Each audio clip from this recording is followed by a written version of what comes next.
Le gouvernement tunisien doit mettre en œuvre des réformes économiques et sociales structurelles afin de parvenir à un accord avec le Fonds monétaire international.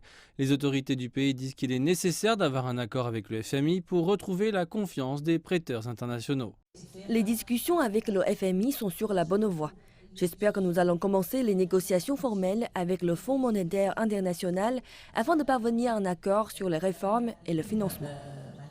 Réformer les entreprises publiques et réduire la facture salariale du secteur public figure parmi les principales priorités du programme du FMI.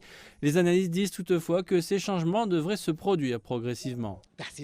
Le gouvernement ne devrait pas privatiser les entreprises d'État, mais plutôt améliorer la qualité des services et limiter les dépenses en restructurant ces entreprises pour améliorer l'efficacité et atteindre des équilibres financiers. Plus de 50% des Tunisiens disent que les sociétés d'État sont un problème et un handicap pour l'économie nationale. La délégation du FMI insiste sur le fait que le gouvernement de Najla Boden doit discuter des réformes avec le syndicat avant de prendre un engagement futur.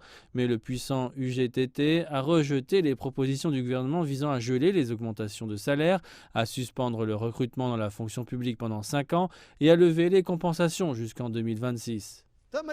Le syndicat est accusé d'être obstiné et de rejeter toutes les réformes et le dialogue avec le FMI. Nous voulons des réformes concrètes et nous exhortons le gouvernement à proposer de véritables solutions et non des solutions irréalistes qui causeraient des troubles sociaux et des malheurs économiques.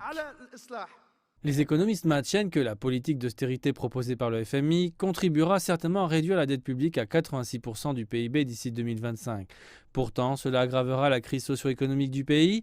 Par ailleurs, ne pas adopter un programme d'austérité entraînerait le ratio de la dette de la Tunisie à 99% d'ici 2025.